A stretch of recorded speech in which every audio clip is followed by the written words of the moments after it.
Welcome to World of Marketing Podcast, a Foster Web Marketing production. Here's your host, Tom Foster. Hey everybody, it's Tom Foster in the World of Marketing. And here I am with my new friend, Neal Schaffer. Neal Schaffer. Any relation to Paul Schaffer? No. There's a lot of Schaffers out there, whether Right? it's music or marketing and sales, but no, we're all different. I guess we're from the same tribe originally, but someone in Ellis Island made some weird mistakes, and here you got all these variations of Schaffers now. Now, Neal Schaffer, you're a marketer, a digital marketing professional, and influencer marketer. How would you describe yourself? Well, I help businesses, I call it through the digital transformation of sales and marketing. So it's looking at how sales and marketing was 30 years ago and making sure that we're not doing the same things today and really taking advantage of the fact that, and I think the coronavirus pandemic really hit home with a lot of people, is that, you know, we're digital people, we're digital first people, but most businesses are still not digital first in mentality, especially when it comes to sales and marketing. So that's where I work as a consultant, a speaker. I teach executives at a few universities, including Rutgers Business School there in New Jersey. I write books, got a podcast, I blog, and the whole bit. And you got this book, The Age of Influence.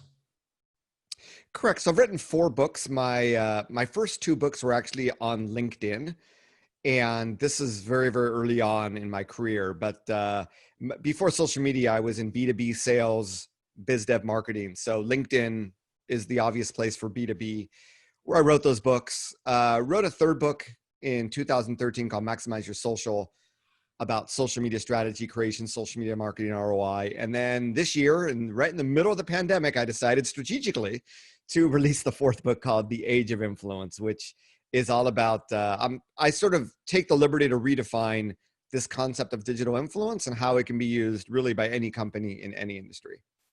What's kind of, and you and I had a chat, I think 2 weeks ago, and when you contacted me and sent me a very nice email about this podcast and said, hey, let's get to know each other.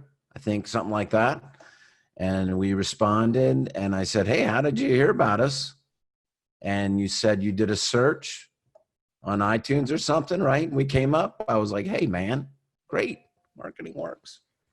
Yeah. You know, it's funny because when people think about influencers, they think about Instagram or TikTok. And when my book publisher, when I asked them, you know, should I be reaching out to traditional media, you know, Wall Street Journal, Forbes? And they said, well, it's going to be very, very difficult, and it's going to require a lot of time, and it may not even be worth the money.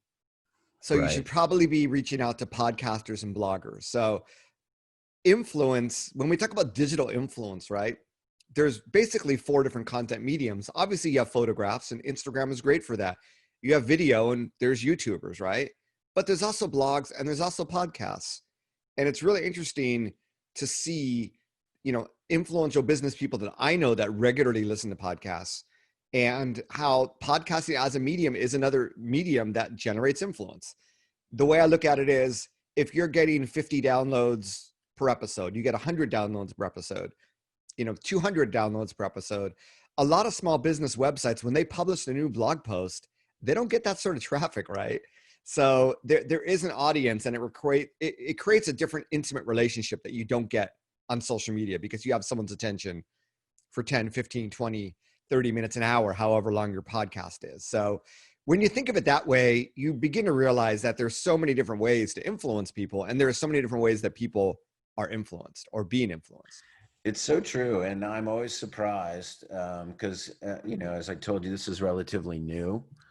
I think we're 50 or I don't even know how many episodes, what episode this is, but you know, I think we're in our 50s or something, but relatively new. We did webinars before, but this was this was my son pushed me into doing this. I was like, what?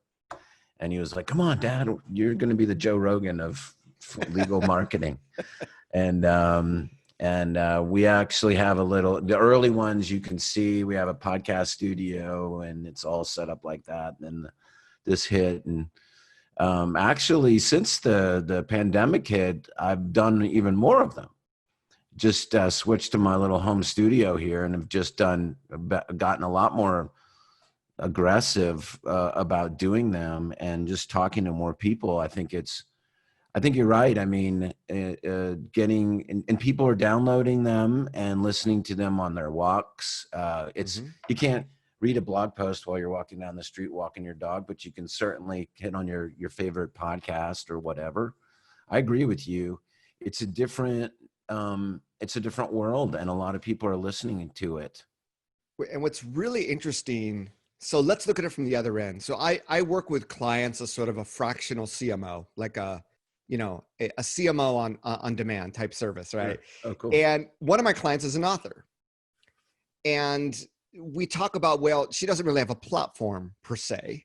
So what is that platform going to be? And the one thing about podcasts, which is really interesting, is it gives you the ability to access people. It is a networking vehicle because most podcasts, not all of them, mine is 50% solo, 50% interview, but most podcasts are predominantly interview based, meaning they're always looking for guests.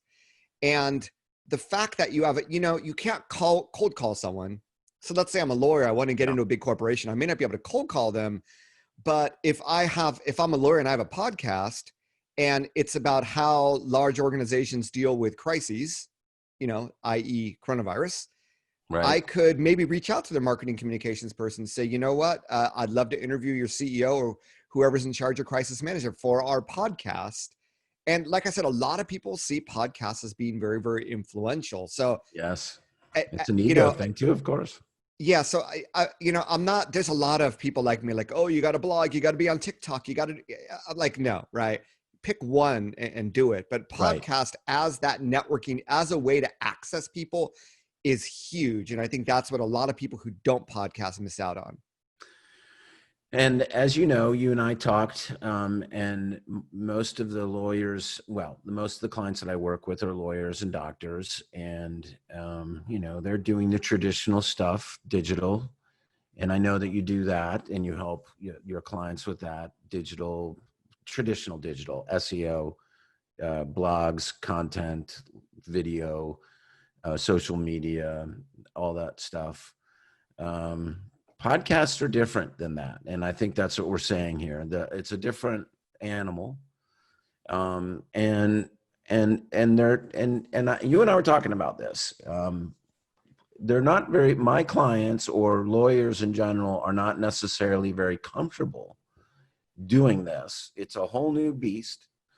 And I wanted to talk to you about this because I think you and I agree that this is something that they should be doing and doing more of, which is exactly this, getting out, talking to their community, interviewing their community, chiropractors, other doctors, getting set up like this, especially. It's so easy to do on Zoom. Everybody's so used to doing it now. You don't need to, set up big fancy equipment. You can just do this right now. If your kids know how to do it for school, they can teach you. Yeah, I was recently on a podcast as a guest with a public relations company here in Orange County, California, where I'm based. And when I got into the meeting room, I'm like, wait, I've seen you before. And it was someone who has his own podcast. So the PR company was the same way. They didn't necessarily want to be out there.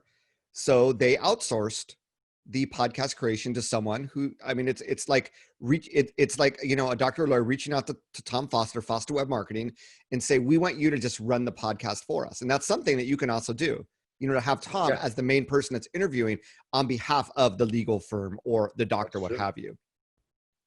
Yeah. I thought that was interesting. Yeah. If you're not truly comfortable getting somebody else to do it all for you. It's a good point. Yeah. Because some people that are doing it pretty successfully. Yeah. And what's interesting is that PR company, they don't host their own, but the CEO ended up on my podcast. So anyway, there's a lot of different ways to look at it, but podcasting is an interesting medium that has a lot of impact in a variety of ways. But this leads to, and I do all the things for my clients that you're talking about that you do for your clients. So if we were to look at the funnel, right? Obviously you sort of you want people to come to your website. That's the idea. That's web marketing. And in order to get people to your website, you leverage social media. Yep. And I think that when it comes to audio with podcasts and when it comes to video with YouTubes, it's almost like these are extensions of social media. You're not counting impressions, engagements. You're counting more views. You're counting downloads, and you're trying to use those mediums to encourage people to come to your website, whether it's putting a link in the show notes or the description, whether it's, hey, make sure you listen to the end. We're doing free consultations this month, whatever it is, right? And I think that's what people miss and what shies them away from those mediums that can be extremely powerful. So I got a YouTube channel, YouTube information channel for a lawyer or podcast or both. Yeah, that gets back to that first question as to, well, first of all, have they maximize your social, the name of my book, have they maximized everything they could be doing, right? From, if you were to do an audit on them, Tom, can you check all the boxes? Like, yes, they've invested in all the right areas. They're doing the right things.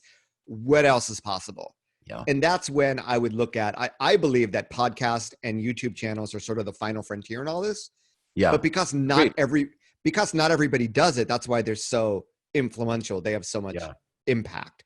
And the podcast has that networking vehicle aspect to it, which I think is really powerful. YouTube, you could do it, but I find the YouTube, I mean, unless you're like a gamer or what have you, it's the how-to stuff, or when people are searching something, they'll do a YouTube search. That's the type of stuff that works well. That almost requires you to be in front of a camera, or someone from your company to be in front of a camera. So if you want to be in front of a camera, if video is natural to you, then that's an obvious one. It's going to be easier for you. If you do a lot of speaking locally, then podcasting should be more natural. So I think it comes to your passion. I don't, if you were to audit my presence, I have amazing followings all over social media, yet I only have like 300 YouTube subscribers. And the reason is I have not strategically done YouTube the way it should be done, like a regular weekly channel, right? I want to show you something that I haven't talked to you about, because I just want to get your reaction. Oh yeah, let's see it. Because this is, as one professional to another, this is one of our clients, Cuttigan Law. They're out in Nebraska. They're disability lawyers, father and son team. God bless them. Right? Great guys. And Sean Cunningham and Tim Cuttigan. But here's their deal. So they were big TV advertisers, big TV, and spent gobs of money on TV. And Tim Cuttigan kept meticulous track of where all his leads came from. So he and I, way back, he's been a client for many years, would sit and he would go back. Great tracker, smart Awesome. lawyer. And I mean, like a dream come true for a marketer, right? Here's where my leads came from. And would tell me, TV and internet started getting bigger and bigger. And he started doing less and less TV. He did pay-per-click, and then he did this. And I think that we might have helped him with the strategy on how to do it. He and Sean, his son.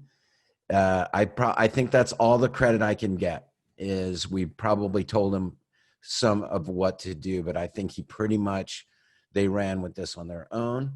And what this is subscribe to our YouTube channel. They started with maybe 300. Now they're up to like 1,300. Wow. They get like 30,000 sessions a month to this website, and they are committed. You said it. They got to be committed to doing it. There's only certain people that, have a face for video. And so, some of these, not much, but here's 1,000 views. This is about, can the VA reduce your disability? These are simple 1 to 2 minute answer the question videos that are nothing special in terms of like special effects or anything like that. And this produces huge results.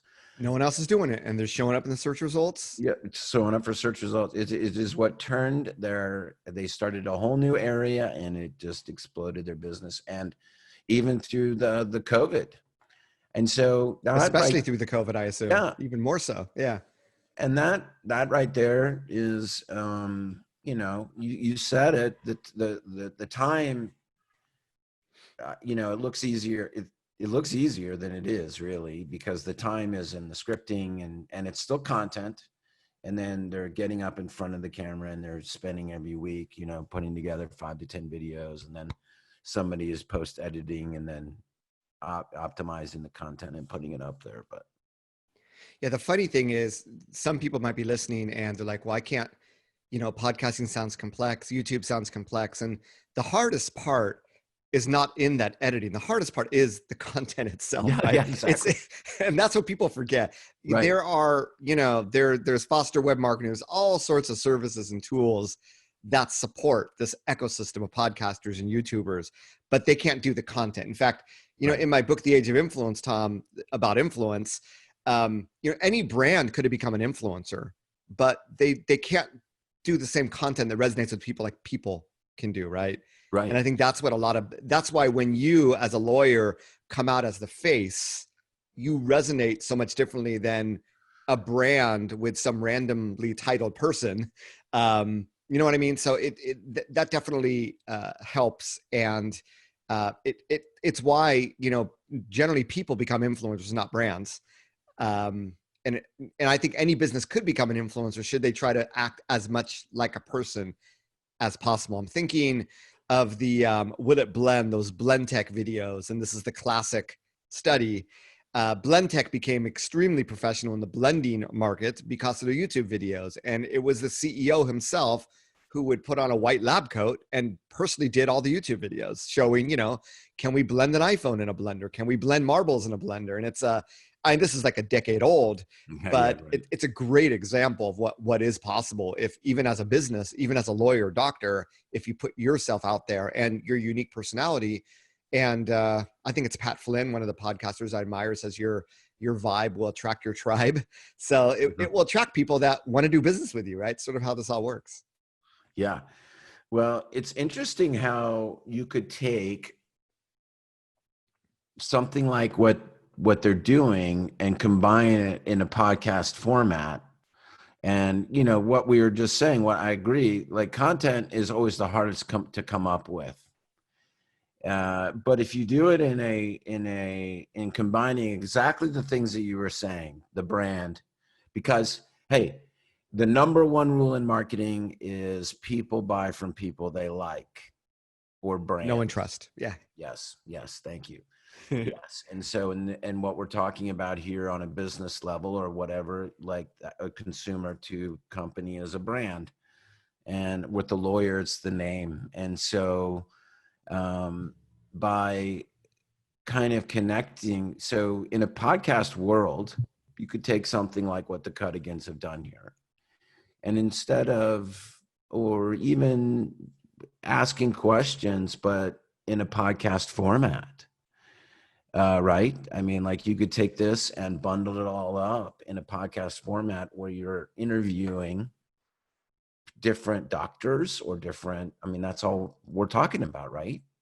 Yeah, so definitely the interview format. There's also the ask the question format. Normally, you need to be pretty famous. This is like Gary Vaynerchuk or Pat Flynn has a second podcast called Ask Pat 2.0, where he'll do interviews with people that have questions, or he'll take questions on the air and read answers to them. So yeah, I mean, if I was a lawyer or doctor and I wanted to start a podcast, if I was a doctor, first of all, I would want to.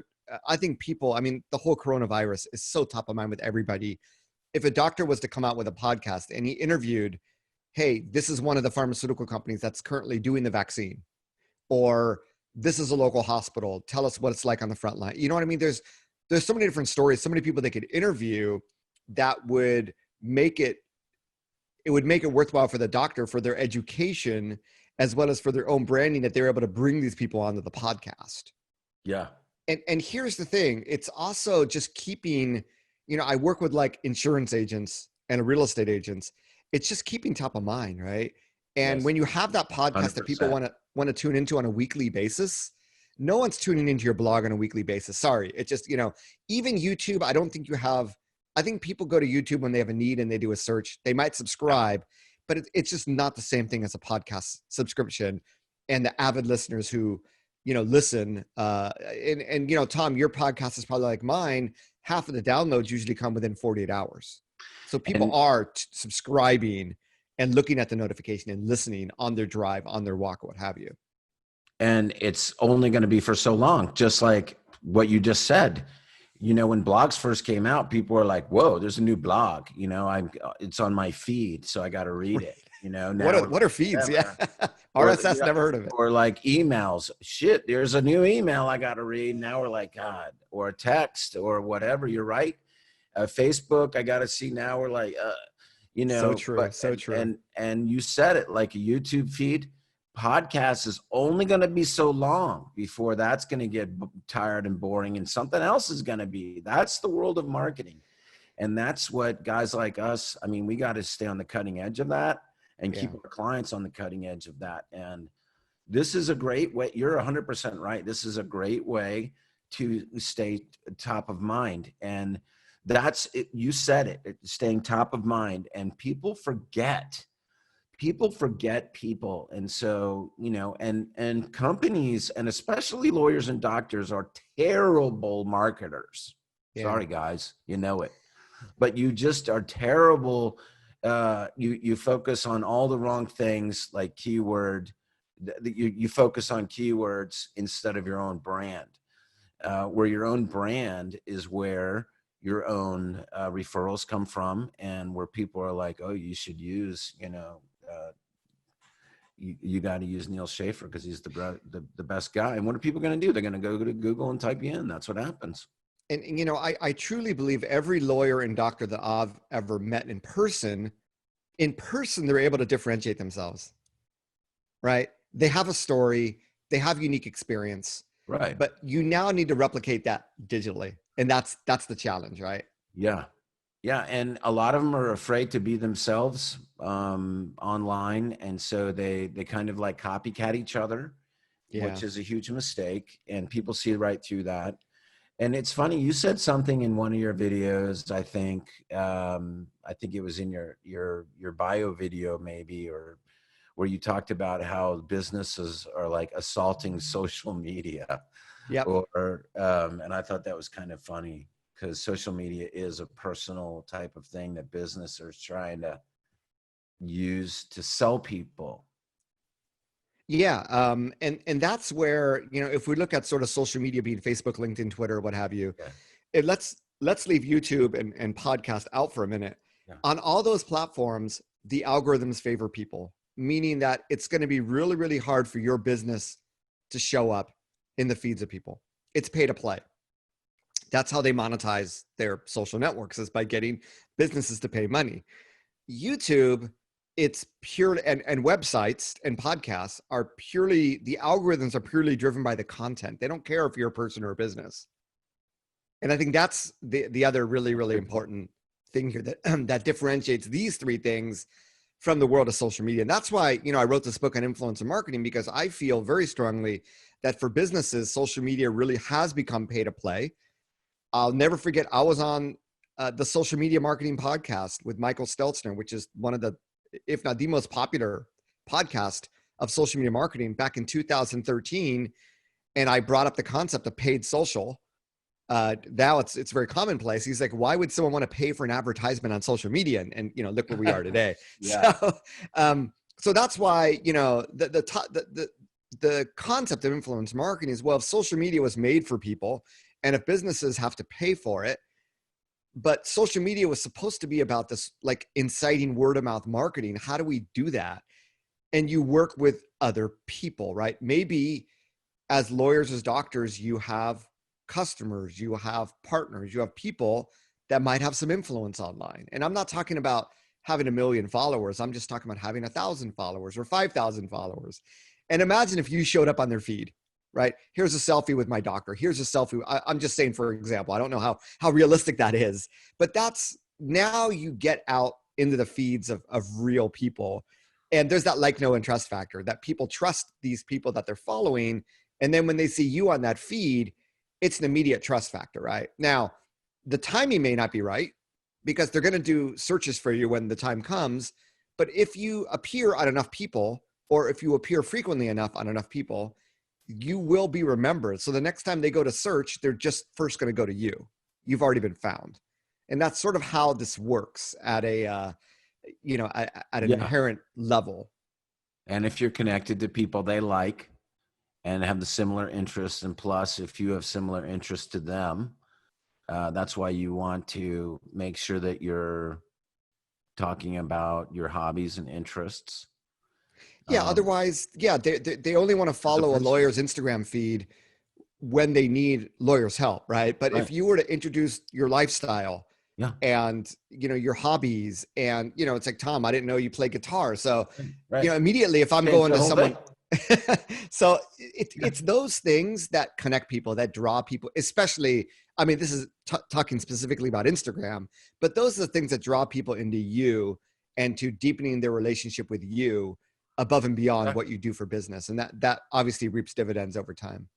So that brings me to my next question about you personally, which is one of the things that piqued my interest when I was checking you out, was your time in Japan. Because as I told you when we met, I spent a year over there when I was in the Marine Corps in Iwakuni.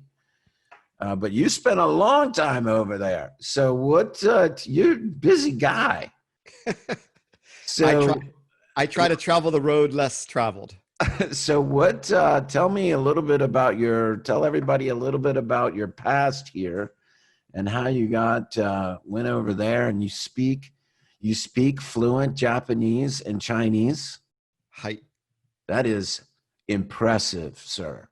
Well, I took those languages in university, which helped. And I did a junior abroad in Beijing, China. But I grew up in a part of Southern California that was very diverse. And most of my friends growing up were Asian American, Chinese American, Japanese American, Korean American, Taiwanese American. And so when I went to college, I said, I'm going to learn one of those languages and try to see what connects the dots. What's the bond? So I first chose Chinese, even though Japanese at the time was much popular. It's been flipped now. And then Japan was booming. I was in China. They had something called the Tiananmen incident. So businesses were actually pulling out of China at that time. And Japan was booming. So I picked up Japanese and I said, I'm graduating. I could start my career here in the United States, or I could start my career in Japan, where every day I'm going to be learning something. And maybe after a year or two, I'll pick up the language. So I went there. I thought I was only going to be there for 2 years and I'd move on to China, but I had a great time there. I was able to grow professionally. I ended up working at 3 different companies: a Japanese company, an American company, a Canadian company, in a variety of roles. And, just every role seemed to get bigger and better. I learned how to ski there. I learned how to snowboard. I learned how to scuba dive down there in Okinawa. I got licensed, actually. I learned to pick up the drums, started a band. We recorded 2 CDs. I learned to appreciate the flavor and taste of beer, being that the Japanese make great beers. Yeah. And and I ate healthy. I never ate a lot of, I was sort of the Spaghetti-O boy growing up. So, I never ate a lot of vegetables and seafood. And so my body was thriving, and it just, had just the funnest time. Still have lifelong friends there that, I go back there. My wife is Japanese. So Japan is part of me, and we speak it to our kids at home. That is so great. What a story. Yeah, just had a great time. And how long? 6 years? I was there 15 years. Oh my goodness, 15 years. Yeah, wow. The first 9 years were working for a Japanese company in Kyoto, the cultural capital. And I was the only foreigner. I think they had 2,000 or 3,000 employees at their global headquarters in Kyoto. I was the only foreigner there. Wow. So it was were you a celebrity? Well, people remember me. And the funny thing is, I went into sales after that. So when I went to see Sony or Panasonic, they remember me, right? Now that's either good or bad, but in some companies it definitely worked to my advantage that I was, every salesperson wants to be memorable. So just my look would make me memorable. How tall are you? I'm not tall at all. Oh, I'm like 5'8". Okay. Well, yeah. If I was really tall, then yeah. I mean, I was, the USA they came over, Team USA came over for like an all-star baseball game. And I was on a Shinkansen, bullet train platform when Randy Johnson was there. And yeah, he loomed over everybody as you can imagine. Right, So, right. the guy's got to be like 7'2". Yeah. Well, we got stories we can talk about. I'm sure. Stories that I'll share some other time, but that's great. I mean, like that's super cool. And was it marketing work you were doing over there or other stuff?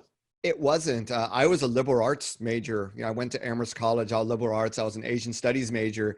So I actually started my senior year. I'm like, man, I got to take something business related.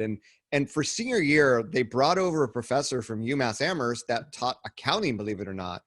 I'm like, this might help me in business. So it turns out that this global semiconductor company based out of Kyoto, the director of finance had just spent 2 years in Irvine, California, where I live now, at their American headquarters, and wanted to internationalize his department. And he saw that I was studying finance, and that one course is what got me the job. And then after 2 years, I said, I got to get into something more outward. I got to get into sales and marketing. And then they put me in a position where I helped them launch their China sales organization, which is really what I wanted to do. So after that, it was primarily sales, regional VP of Asia sales, but I worked for, startups or companies where I didn't get a lot of budget. So I had to wear a lot of hats. So even though I was in charge of sales, I was in charge of marketing. I was in charge of hiring people. I was in charge of finding office space and the whole bit. And it's really that holistic business experience that helped give me a different perspective of marketing when social media marketing started to happen. And so that's an interesting perspective because you have a grasp of the change or the difference in international marketing. Yeah. And it's I don't want to talk politics by any means on this podcast, but when we talk about banning TikTok, for instance, or banning WeChat, American social networks are banned in China. China controls the internet there. They do not, you need to have a virtual private network to access any of those. So it's a very, it's a country where I don't do much work because they block us out and they have their own social networks, right? Yeah. Which is why my career after that really focused more on Japan. I've spoken in Japan several times. I've spoken in Malaysia. I've been to other countries on business, Singapore, but China is just one country that there's never been a need to because they have their own ecosystem there. Yeah. We actually have a client. He's retired now, but he was doing E5s back when. Business. Yeah, not so much anymore, but yeah. It was, and back when it was, he did very well, and we helped him there from a optimization standpoint. Both we did translated his website and optimize it for. Oh, what is the name of that What is the Chinese browser? Baidu. Yeah. So. Yeah. And there's a lot of stuff, as you know. They were successful with that. Yeah, with China, because it's a communist government. It's a closed society. So there's a whole firewall that protects a lot of things. So even, I work with clients and they want to promote themselves to Chinese living in America that use WeChat. They have to do WeChat advertising through a WeChat account. And the only way to start a WeChat account is if you're in China. And everything is linked with a mobile phone number. Everything is linked with government ID because they have people that track down on people that say, things that aren't so nice to the government there. So it's very, very different and very, very challenging. Bad here in the USA. We put on a damn mask. I know.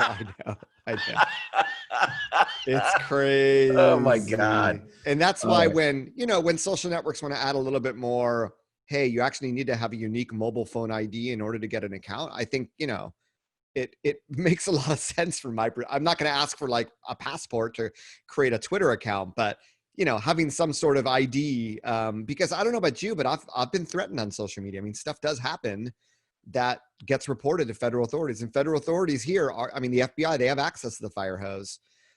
So anyway, I know but hey, there's a lot of lawyers listening. Maybe that's something there's a lot of lawyers listening. Hey, by the way, that's good business to get into. That is. Well, the whole, I live in an area where I'm going to say 80. It's a new area in Irvine, California. We're one of the few cities that's still building more real estate because we got a ton of people from mainland China buying houses here. I have a house on Really? my right. I have a house on my right, owned by Chinese, uninhabited.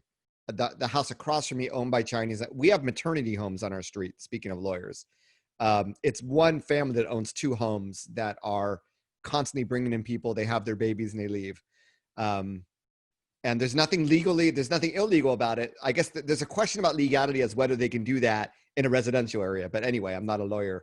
But yeah, 80% of the homes on this street are owned by mainland. And I speak Chinese, so I know. And I've spoken Chinese to some of them. I've connected on WeChat with some of them as well. So yeah, it's really, really interesting. There's still a lot of people coming over. And there's one house that suddenly people moved into. And when I asked the Chinese next to me, he goes, oh yeah, they just bought the house. And it was never listed on MLS. These are people that are just directly doing transactions with other Chinese. It's almost like its own little economy. That's fascinating. It's real different. It's, we have kids. It's not. Yeah, there's another neighborhood my cousin lived in Bowman, Montana. Mm-hmm. Same deal. Really? Wow. Yes. They're finding these little pockets and buying up. They're getting their money out of there. Obviously, they're getting American citizenship for their children or future children, or be able to bring their relatives back at some point. I mean, it makes sense. You want to have your money in a safe place if you make a lot of money. But, as you know, the people that make a lot of money there, at some point, the Communist Party is involved in almost every business there, whether they're a shareholder or what have you. So I think it's really hard to make a lot of money there without some involvement with the party. But, I haven't been back in a while. Things might have changed, but that's always been my understanding. Yeah. Well, so I don't know what all these, conspiracy theories about China. I just don't know, but nothing, these days, just nothing surprises me. So, but you do a lot of stuff. I mean, since you got your own business here, and how do you keep up with it all? I mean, you're teaching, you got all these. The key thing, Tom, and I'm sure you'd agree, is it's not about trying to read all the blogs and listen to all the podcasts. It's actually working with clients and helping them solve problems. And that's the best education you can get, is the things you do for them and the things you realize as you're doing it. And for myself, it's my own personal brand. It's my own website, my own social media channels where I do my experimentation and learning. You got to learn by doing. You can't just read stuff. So if you're going to read a lot, implement it, right? Or call on Foster Web Marketing, do the implementation for you. But you always got to be in the midst of it. Otherwise, you will sort of lose your edge. And no different than when I was in B2B sales, we went hire people that hadn't been in sales over the last year because they've sort of lost that edge of always being in sales. That was the thought process back then, at least. So yeah, there's no better way to learn than to do. And if anybody listening is like, well, what could a podcast do for my business? What could a YouTube channel do? You call Tom and just get it done. And then you'll know. And it's, I consider this all experimenting. Marketing is experimentation. It's all A/B testing. You don't know how well you're going to do until you actually do it. You get a baseline and you optimize, and then you compare and contrast, right? It's very much data-driven, completely data-driven. So if you're not doing that, and I have a client, in the early days of consulting, they were doing radio ads. They were a landscape company. So call this number and you'll get a free, free installation or whatever it is. And that worked really, really well for them because every phone number was attached to a radio ad, and therefore they could completely measure the ROI, which is very, very hard to do for a lot of things and to that extent in digital media, right? So we were talking about that. Yeah. So if you're doing that and you're successful, that's awesome. But might you be more successful with a different digital medium? And you don't know until you try. So, okay, I get the cost per acquisition, right?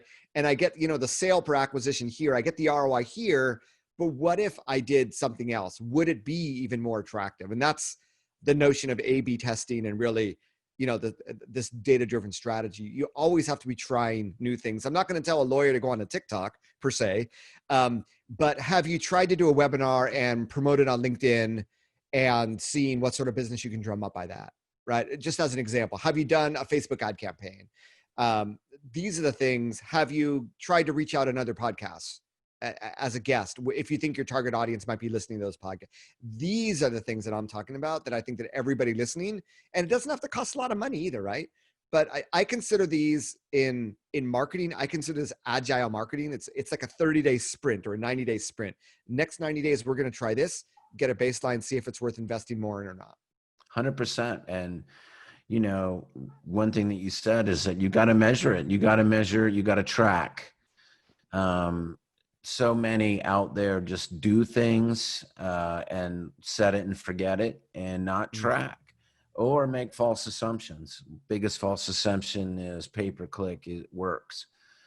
Getting all my best clients from pay-per-click. It's not about traffic for the sake of traffic.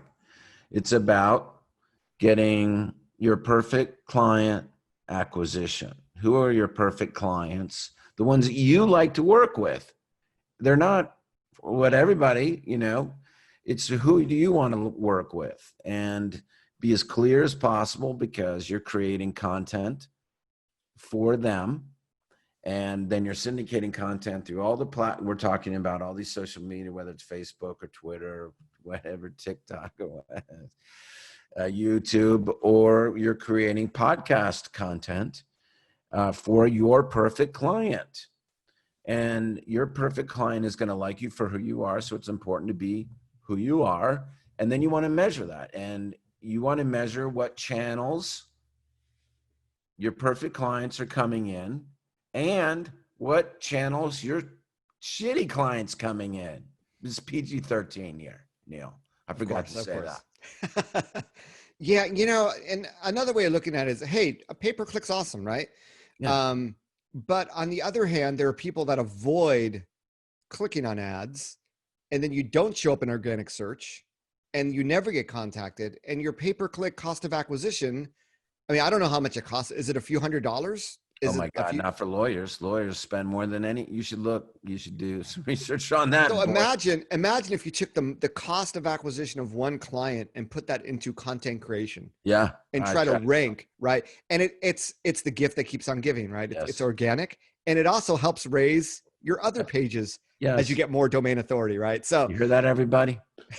I guess I'm preaching to the choir here, obviously, but it's a different way of looking at it. But once you shift some of your budget there, that's when you begin to measure and see the impact of that. Yeah, that's 100% right. I mean, like, you're buying instead of renting, and it's you're not much building better asset. real estate. Yep. But you're right. I think that podcast is kind of like the great frontier, but you want to get started doing it. And if you're looking for help, I'm here to help you. Neal, I've really enjoyed speaking with you and getting to know you better. Yeah, I wish, you know, when we start business travel again, the next time I'm in the air, we'll have to get together for a beer and chat marketing. But yeah, I've enjoyed it as well. We'll have a Sephora together. There you go. But, you know, right. I'll tell you, Tom, and this might be a little bit feedback for you, but I know you deal with just more than lawyers. But in my research of podcasts, there were 2 or 3 legal marketing podcasts that came out.